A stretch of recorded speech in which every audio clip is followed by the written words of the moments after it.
Imagine you have a big dream. A dream so big that people laugh at you. A dream so big that even your friends say, "That will never work." Now imagine you keep going anyway. You keep working. You keep believing. And one day you change the entire world. This is not a fairy tale. This is a true story. This is the story of a boy from New Mexico. A boy who loved books, computers, and big ideas. A boy who grew up to build one of the most powerful companies in the history of the world. This is the story of Jeff Bezos. And it starts not in a big city, not in a rich family.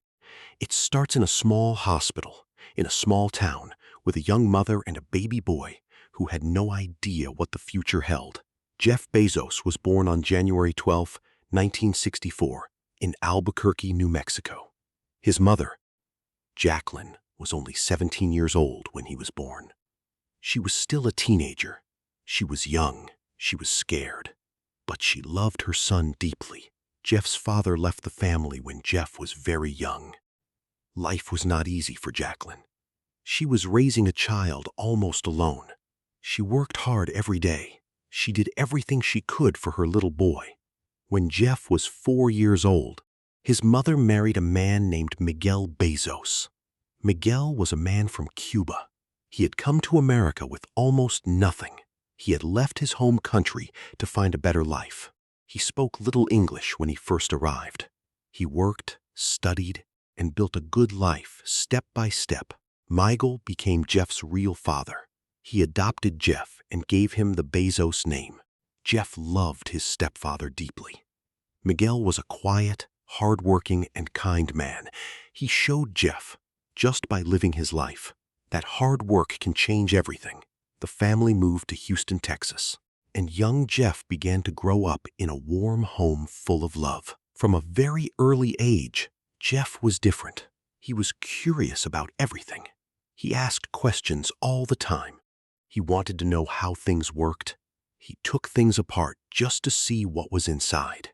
He once tried to take apart his own baby crib using a screwdriver. He was only 3 years old. His mother laughed when she told that story later. "I had to move him to a regular bed," she said, "because I was afraid he would actually do it." Jeff was not a normal child. He had a fire inside him, a need to understand, a need to explore. When Jeff was a young boy, he spent his summers at his grandparents' ranch in Cotulla, Texas. His grandfather, Lawrence Preston Guise, was a remarkable man. He had worked for the United States government in science and technology. He was smart, patient, and passionate about learning. Those summers on the ranch changed Jeff forever. Every morning, Jeff and his grandfather would wake up early. They would fix fences, repair farm equipment, and take care of animals. Jeff learned how to work with his hands. He learned how to solve problems. He learned that if something is broken, you do not give up. You figure out how to fix it. His grandfather taught him something very important. He told Jeff, "It is much harder to be kind than to be clever." Jeff never forgot those words. After those summers, Jeff went back to school with a different mind.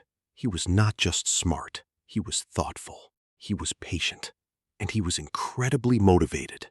In school, Jeff was the top student in almost every subject. His teachers were amazed by him. He won awards, he got the highest grades. But what made Jeff special was not just his intelligence. It was his energy, his passion, his love for learning.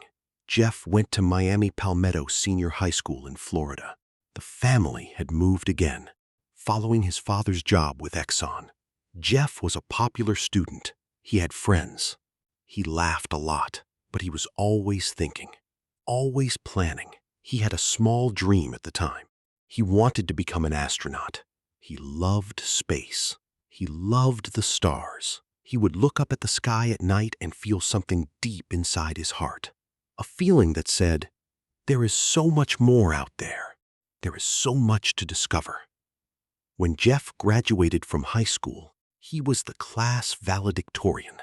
That means he was the best student in his entire graduating class. He gave a speech at his graduation. He spoke about his dreams. He spoke about space exploration and the future. Even at 18 years old, Jeff Bezos was thinking big. He then went to Princeton University, one of the best universities in the United States. He studied electrical engineering and computer science. Princeton was full of brilliant students. Competition was tough, but Jeff loved every minute of it. At Princeton, Jeff met professors who challenged him. He met classmates who inspired him. He worked harder than almost anyone else.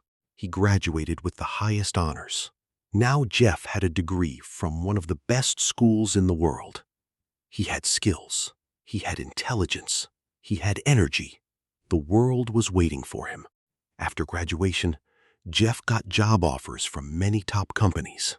He chose to work on Wall Street, the famous financial center of America.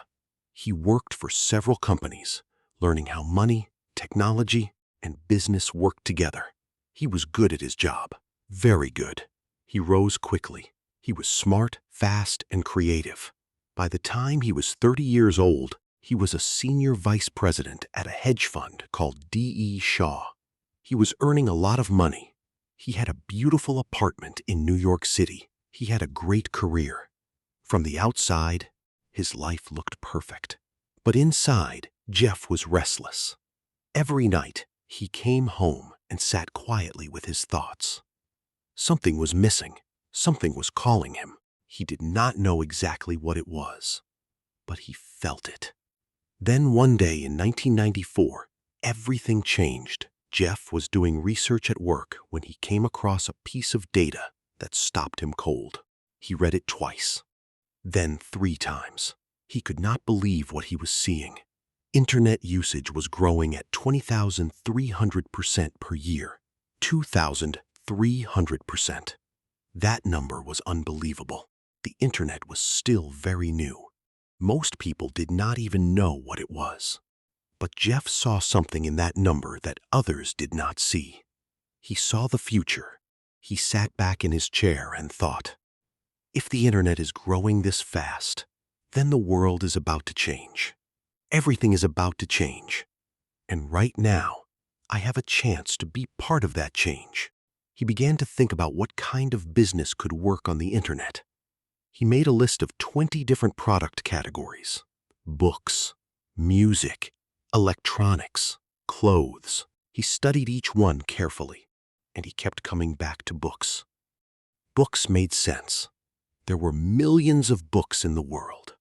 No physical store could carry all of them, but an online store could carry every single book ever published.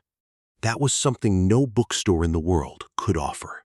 It was a true advantage. Jeff was excited. He went to his boss, David Shaw, and told him about his idea. He said he wanted to leave the company and start an online bookstore. David Shaw was a brilliant man. He listened to Jeff carefully. Then he said, "Jeff, this is a good idea, but I think you should think about this carefully. You have a great career here. You have a great future. Why would you walk away from all of that?" Jeff respected his boss. He went home and thought about it for 2 days. He thought about his life. He thought about his dreams. He thought about the future. And he used a mental exercise that he would later call the regret minimization framework. He asked himself one question: when I am 80 years old and I look back at my life, will I regret trying this and failing, or will I regret never trying at all? The answer came clearly. He would regret not trying. He could live with failure, but he could not live with wondering, what if? Jeff Bezos decided to leave his job and chase his dream. He told his wife, Mackenzie. She was a brilliant woman herself, a novelist and writer he had met at work. She had supported him from the beginning. She said, "I believe in you. Let's do it." That answer meant everything to him. Jeff called his parents. His mother and stepfather listened carefully. They did not say he was crazy. They did not laugh. Miguel, his father, simply said, "Tell us what you need. "We will help you." His parents gave Jeff a large amount of their savings. It was money they had worked for over many years. It was an act of incredible love and trust. Jeff felt the weight of that gift. He promised himself he would not waste it. Jeff and Mackenzie packed up their lives in New York City. Jeff left his six-figure salary behind. He left his comfortable office and his high-rise apartment. They got into a car and drove west. Mackenzie drove while Jeff sat in the passenger seat with a laptop, writing the business plan as they traveled. They drove all the way to Bellevue, Washington, near Seattle. Jeff chose Seattle for a reason. It was close to a major book distributor. It had good weather for technology workers. And Washington State had a small population at the time, which meant lower sales tax for most customers. Jeff rented a small house. The garage became his office. He set up desks made from old wooden doors placed on sawhorses. He bought used computers. He worked day and night. He hired a small team of programmers. They were brilliant, hard-working people who believed in his vision. Together, they built a website. It was not fancy. It was simple and plain. But it worked. The company needed a name. Jeff wanted something big, something that suggested size and variety. He thought about the Amazon River in South America, the largest river in the world. He liked the idea. A river that was massive, powerful, and full of life. He named his company Amazon. In July 1995, Amazon.com opened for business. The first order came in just a few days after launch. Jeff was sitting at his desk when the computer made a sound. A bell. That sound meant an order had been placed. He and his team jumped up and cheered. They high-fived each other. They could not believe it. Someone had actually bought a book from their website. At first, Jeff had to pack every book himself. He would receive the books from a distributor, put them in boxes, tape them up, and drive to the post office. His knees hurt from kneeling on the concrete floor to pack boxes. He told Mackenzie, "We need knee pads." She laughed and said, "We need a packing table." She was right. They bought a packing table the next day. It made things much faster. In the first month, Amazon sold books to customers in all 50 United States and in 45 different countries. Jeff could not believe it. The world was responding. Word spread quickly. People told their friends. There is this website where you can buy any book you want. They have everything. Customers came back again and again. They left reviews. They recommended books to each other. The community grew. By the end of 1995, Amazon was selling $1 million worth of books every week. Jeff hired more people. He moved out of the garage and into a real office. The team grew. The website improved. More and more features were added. Customers loved it, but the real work had just begun. Running a company is not easy. There are problems every single day. Packages get lost. Customers get angry. Employees make mistakes. Technology breaks down. And Jeff had to deal with all of it every single day. There were nights when Jeff sat alone in his office after everyone else had gone home. He looked at the numbers, he looked at the problems, and he asked himself, "Is this going to work? Can we really do this?" But every morning, he came back with the same energy, the same belief. He told his team, "We are going to make mistakes. That is fine. What matters is that we learn from them and we keep moving."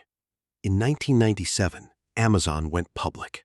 That means regular people could buy shares in the company. It was a huge moment. Wall Street was watching. Investors were excited. The stock price rose quickly. But not everyone believed in Amazon. Many business experts said Amazon would fail. They said, "Books are not enough. They will never make a profit." Some people called Amazon bomb, because they believed it would explode and collapse. Jeff heard the criticism. He read the articles. He knew what people were saying, and he chose to ignore it. He believed in his vision. He believed in his team. He believed in his customers. He had a saying that he repeated often: be stubborn on vision. Be flexible on details. That meant he would never give up on the big dream, but he was always willing to change the small things along the way. In 1998, Amazon expanded beyond books. Jeff added music CDs and DVDs to the website. The response was huge. Customers loved having more choices. More people came to Amazon.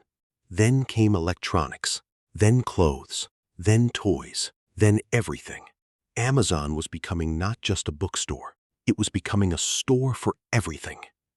Jeff had a vision of building what he called the everything store. A place where you could buy anything you needed, delivered to your door quickly and easily. The late 1990s were an exciting time in technology. New internet companies were starting every day. Investors were throwing money at anything that had a website. This period was called the dot-com boom. Everyone thought they were going to get rich from the internet. Then in 2000, the bubble burst. Thousands of internet companies collapsed overnight. Billions of dollars were lost. Investors panicked. People who thought they were rich suddenly had nothing. The tech world was in chaos. Amazon was not immune to this. The stock price fell dramatically. People who had invested in Amazon lost a lot of money. Many said Amazon would be the next company to fail. It was the hardest time in Amazon's young history. Jeff called his team together. He stood in front of them and said, "I know this is a difficult time. I know people are scared, but Amazon is not going away. We have real customers. We have real orders. We are solving a real problem for real people. That is what matters. We keep going." Some employees left. The uncertainty was too much for them. Jeff understood. But those who stayed became stronger. They became more focused. They became more determined. Jeff cut costs carefully. He focused on what mattered most. He made sure Amazon survived while other companies fell around them. It was a test of leadership. It was a test of character. And Jeff Bezos passed that test. Amazon came out of the dot-com crash leaner and stronger. While other companies disappeared, Amazon kept growing. Slowly at first, then faster and faster. In 2002, Amazon Web Services was born. This was a completely different business from selling products. It was cloud computing. Amazon would rent its powerful computer infrastructure to other businesses. At the time, it seemed like a strange idea. People asked, why would a bookstore sell computer services? But Jeff saw the future again. He saw that every company in the world would eventually need powerful computers and data storage, and Amazon could provide that. Amazon Web Services, or AWS, became one of the most important and profitable parts of Amazon. Today, companies like Netflix, Airbnb, and thousands of others run their entire businesses on Amazon's cloud. Jeff had seen something no one else had seen. In 2005, Amazon introduced Amazon Prime. For a yearly fee, customers could get free 2-day shipping on millions of products. People loved it. They signed up by the millions. Prime became one of the most successful subscription programs in business history. Then came the Kindle. In 2007, Amazon launched the Kindle, an electronic reading device. You could store thousands of books on one thin device. You could buy and download a book in 60 seconds. You could carry your entire library in your bag. Readers loved it. The publishing world was shocked. Many people thought physical books would disappear. That did not happen. But the Kindle changed reading forever. Jeff had done it again. He had seen a need. He had built a solution. And the world had responded. By the late 2000s, Amazon was one of the most recognized companies in the world. Jeff Bezos was famous. He was on magazine covers. He was invited to speak at conferences. Business schools studied his methods. People wanted to know his secret. Jeff always gave the same answer. Focus on the customer, always. Not on the competition, not on the stock price, on the customer. He believed that if you made the customer happy, everything else would follow. He called it being obsessively customer-focused. It was not just a business strategy. It was his deepest belief. He had a rule at Amazon meetings.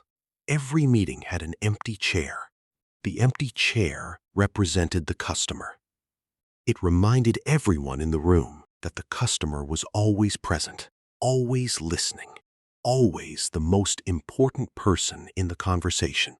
People who worked at Amazon talked about the culture Jeff created. It was intense. It was demanding. It was not for everyone. Jeff expected hard work, clear thinking, and honest communication. He asked his teams hard questions. He challenged their ideas. He pushed them to think better. He once said, "I want my people to be brilliant. But more than that, I want them to be right. And if they are wrong, I want them to admit it quickly and change." Amazon grew year by year. Revenue climbed. The company expanded to more countries. More warehouses were built. More employees were hired. By 2010, Amazon employed tens of thousands of people. By 2020, it employed more than 1 million people worldwide. But Jeff's story is not just about business success. It is about something deeper. It is about a man who dreamed about space since he was a little boy looking up at the stars in Texas, and who never let go of that dream. Even while he was building one of the world's largest companies, Jeff was quietly planning something else. Something personal. Something that had lived in his heart since childhood. In 2000, he founded a private space company called Blue Origin. The name came from the idea that Earth, our blue planet, is the origin of humanity, and his dream was to take humanity beyond that origin into space. Blue Origin worked slowly and quietly for many years. Jeff invested hundreds of millions of his own money. Progress was slow. There were failures. There were setbacks. But Jeff was patient. He believed the work was important. He believed humanity needed to become a multi-planetary species. He believed space was the next great frontier. He was not alone in this belief. His childhood dream had become a mission. In 2015, Blue Origin made history when a rocket called New Shepard launched into space and then came back and landed itself upright on the launch pad. A rocket that could land itself. It had never been done before. The video of that landing was watched millions of times around the world.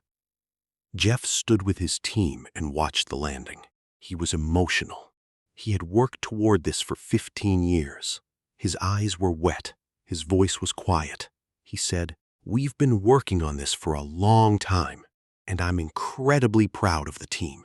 It was a long way from the garage in Bellevue. In 2021, Jeff Bezos himself flew to space on a Blue Origin rocket. He and 3 others went 60 miles above the Earth's surface. They experienced weightlessness. They looked down at the blue planet below them. They saw the thin layer of atmosphere that protects all life on Earth. When Jeff came back, he was changed. He stood in front of cameras and said, "The most profound thing I felt was gratitude. I want to thank every Amazon customer and every Amazon employee because you paid for this. Thank you from the bottom of my heart. It is important for all of us." Not everyone appreciated that statement. Some people criticized it. They said he should focus on paying workers better instead of going to space. Jeff heard those criticisms. They were important. No leader can ignore the concerns of the people who work for them. And Jeff knew that his work was not perfect. Amazon had faced serious criticism over the years. Workers had complained about difficult conditions in warehouses. There had been debates about tax policies. There had been questions about the power that such a large company holds. Being one of the richest and most powerful people in the world means you are always under scrutiny. Every decision is watched. Every word is analyzed. Jeff understood that. He knew that with great power comes great responsibility. He had always said, "I try to live my life in a way that I can be proud of. I try to make decisions that my 80-year-old self will be happy about."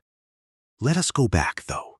Let us go back to the human story, because behind all the business and the rockets and the billions of dollars, there is still that boy from New Mexico. Still that kid who spent his summers fixing fences on a Texas ranch. Still that teenager who dreamed about stars. There is a story that Jeff tells about his grandfather. When Jeff was about 10 years old, he was in the car with his grandmother. She was a smoker. And young Jeff, who had been reading statistics about the dangers of smoking, decided to show off his knowledge. He calculated how many years she might be losing her life by smoking. He announced the number proudly. He expected her to be impressed by his math. Instead, his grandmother burst into tears. His grandfather pulled the car over. He got out and opened Jeff's door. Jeff was afraid he was in trouble. His grandfather looked at him for a long moment, and then he said, quietly and calmly, "Jeff, one day you will understand that it is harder to be kind than to be clever." Jeff has told that story many times because it changed something in him. It taught him that intelligence without empathy is useless, that cleverness without kindness can cause pain, that the most important quality a person can develop is not intelligence, it is heart. Those words followed him through his life. When he was building Amazon, he thought about kindness. When he was making hard decisions about the company, he thought about kindness. When he was leading thousands of people, he thought about kindness. He was not always perfect. No one is. But he always tried to remember that behind every number, behind every data point, behind every business decision, there were real people with real lives and real feelings. Jeff also spoke often about the role of curiosity in his life. He believed that curiosity is one of the greatest gifts a person can have. He said, "Be curious, not just about your field, about everything. About science, history, nature, art, people. Curiosity leads you to unexpected places, and unexpected places lead to great discoveries." This curiosity was visible in everything Amazon did. Amazon did not just sell books. It created a community of readers. It did not just sell products. It created a platform where small businesses from all over the world could sell their products to customers everywhere. It did not just offer movies and music. It created original content, producing movies and TV shows that won Academy Awards. Amazon kept growing, and Jeff kept pushing, always asking, what is next? What else can we do? How can we do it better? He talked about something he called Day One. He used this phrase constantly. He named Amazon's main building Day One. Day One meant that you always act as if you are on the first day of your company. You never become comfortable. You never become complacent. You always act with the urgency and hunger of a startup. He said the opposite of Day One is Day Two, and Day Two is, in his words, stasis followed by irrelevance, followed by excruciating decline, followed by death. He was serious about avoiding Day Two. He told his teams, "I want Amazon to always be a Day One company. The moment we think we have figured it out, we have already started to lose." This mindset was one of the reasons Amazon continued to grow and innovate even as it became a giant company. Most large companies slow down. They become bureaucratic. They stop taking risks. Amazon, under Jeff, kept running. But running a company as large as Amazon brings immense pressure. It is not just about making good products. It is about making decisions that affect millions of people, employees, customers, communities, governments, the environment. Jeff faced enormous pressure from all sides. There were legal battles. There were congressional hearings. Politicians questioned whether Amazon had too much power. Competitors struggled to survive against such a dominant company. Jeff navigated all of it. Not always perfectly, but always thoughtfully. He believed deeply in the free market and in the power of competition to make things better. He believed that if Amazon was good enough, it would survive. If it stopped being good enough, it deserved to lose. He stepped down as Amazon's CEO in July 2021. He had been running the company for 27 years. He handed the leadership to Andy Jassy, the man who had built Amazon Web Services from the ground up. When Jeff announced his decision, he said, "As founder, I can focus my energies and attention on new products and early initiatives. I have never had more energy, and this is not about retiring. I am very excited about what I will do next." His next steps included more focus on Blue Origin, more focus on his climate pledge, more focus on education, and more focus on the things that had always mattered most to him: learning, exploring, dreaming. Mackenzie, his wife of many years, had supported him through all of it. She had driven that first car across the country while he typed the business plan. She had supported him through the lean years, the crazy years, the years of doubt, and the years of triumph. They eventually separated and divorced in 2019. It was a painful chapter for both of them, but Mackenzie handled it with remarkable grace. She kept very little of the settlement for herself. She gave away billions of dollars to charities, educational organizations, and community groups. She became one of the greatest philanthropists in the world. Jeff and Mackenzie had built something together, and even after their marriage ended, the legacy of what they built continued to grow. Now let us talk about what Jeff's story teaches us. Because a story this big, this dramatic, this full of struggle and triumph must teach us something.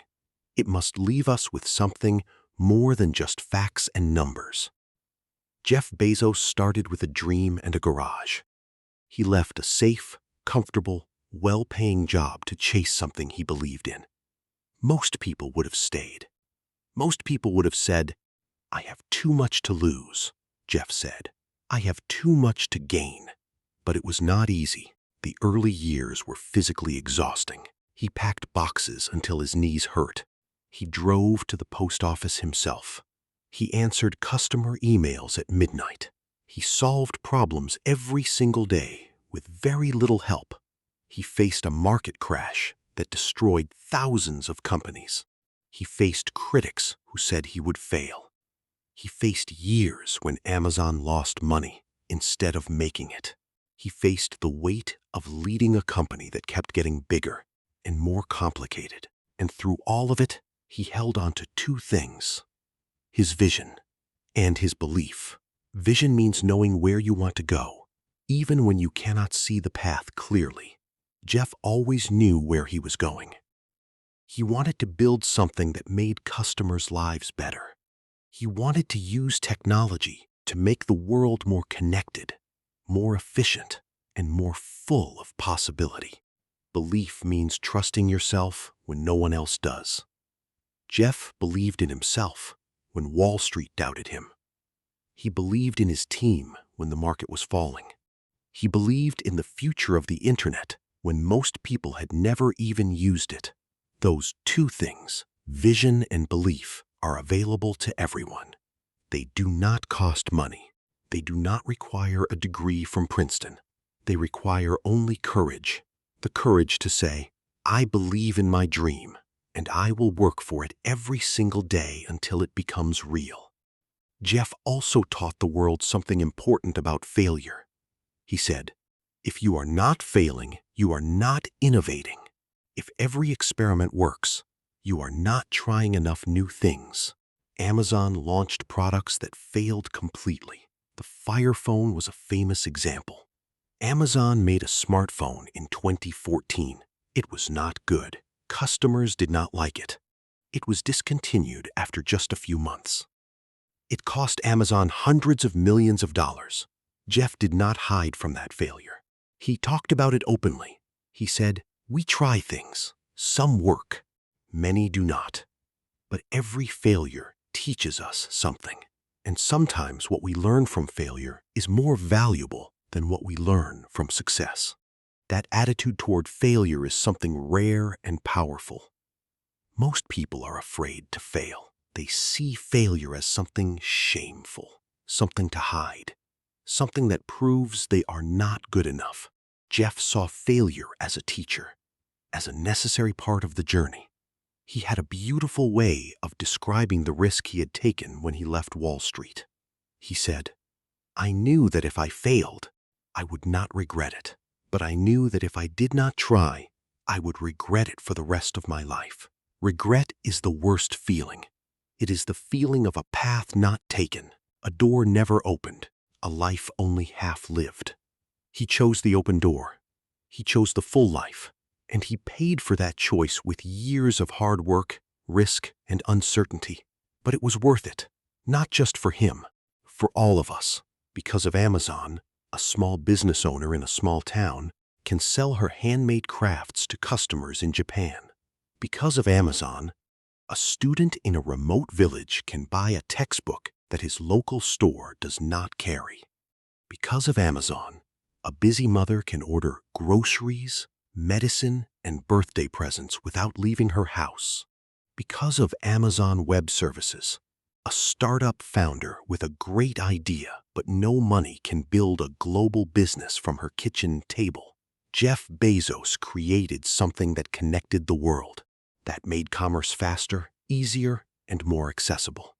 That changed how we buy, how we read, how we watch, how we store information, and how we do business. That is not a small thing. That is a profound thing.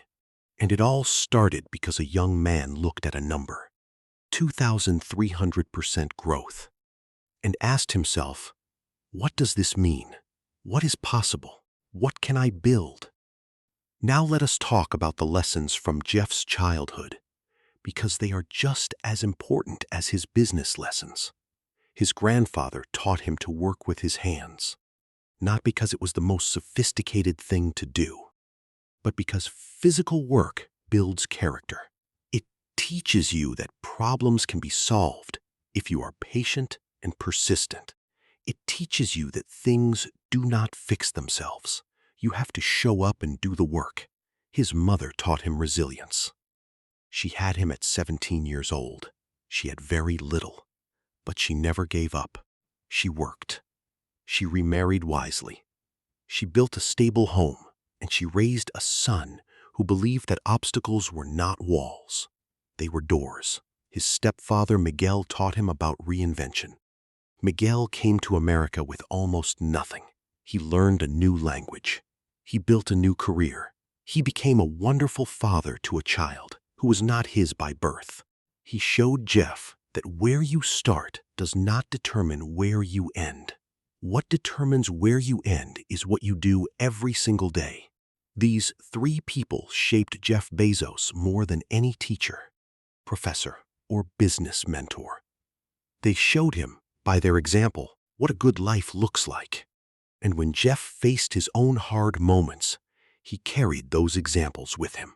There is one more thing that Jeff's story teaches us, something that is easy to overlook. It is about gratitude. Jeff has spoken many times about how grateful he is. Grateful for his family, grateful for his employees, grateful for his customers, grateful for the time and place in which he was born. He has said, "I won the lottery. I was born in a time and a place where the internet was being invented. That was luck. What I did with that luck was work. But I never forget the luck. That kind of honesty is rare from a very successful person. Many successful people believe their success came entirely from their own genius and effort. Jeff never believed that.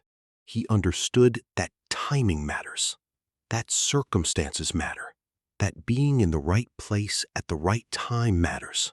But he also understood that luck is only useful if you are ready to catch it.